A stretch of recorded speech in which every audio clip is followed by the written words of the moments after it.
moving on, so gender-sensitive budgeting is becoming popular. Can you talk about it, and are policymakers in Pakistan considering it? Okay, so gender-responsive budgeting, it's a mouthful. Not everybody understands.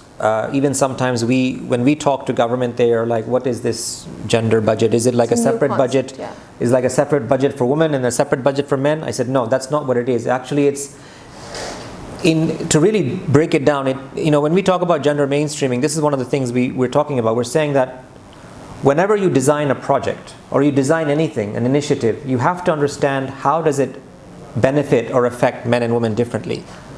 So just to give an example, when you are planning to purchase uniforms, obviously men and women's uniforms should be designed differently. There are budgetary implications.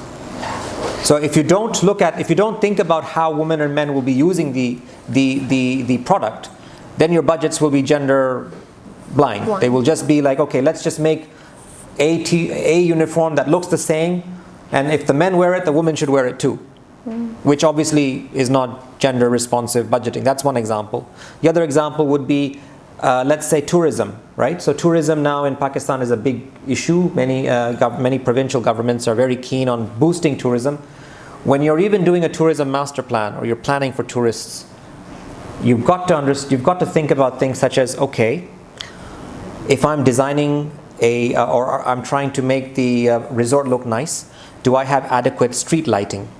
Because this is more important to women than it is to men. If it is dark, and men may not care, but it's important for women.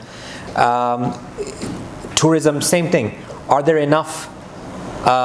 Maybe there should be women police, or there should be a way in which if women are harassed, there should be a mechanism by which they can be protected. Toilets. Surprisingly, many women, when they travel outside to go on holiday anywhere in Pakistan, I bet one of the things in their mind is, okay, I'm not going to go on that long drive, and I'm not going to drink too much water. Yeah. Because if I do, I have to worry about. We don't think about these things as men, right? It'll take 5 hours. Okay, fine. Bring all the bottles of water. We don't care. But but for women, they would much rather be dehydrated and be very cautious as to where they go, because they're not sure as to if there is a clean, accessible restroom. Right. I mean, I know I come back to restrooms, but it is really such a big issue. It is such a big issue. Yeah. It's such a basic thing, but most resorts don't plan for this. Yeah. Even if you're driving, there are stops. Even in the stops, you will not find a decent one along the way. So that's related to tourism. Again, it's ties to gender responsive budgeting. Why? Because in your budgets, you'll have to think of, okay, if I'm building this resort, I need to make sure that it also is equally accessible, enjoyable for women as it is for men.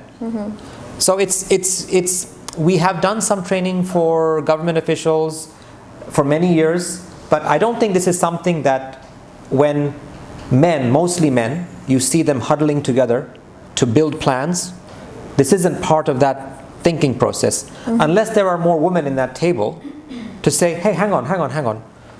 Can we add this element? Right. Because you're missing this. So I think that actually means, a gender responsive budgeting will be much more possible if you simply have more women sitting there planning tourism master plans, or if it is, it can be a water policy, it can be agriculture policy, whatever it is.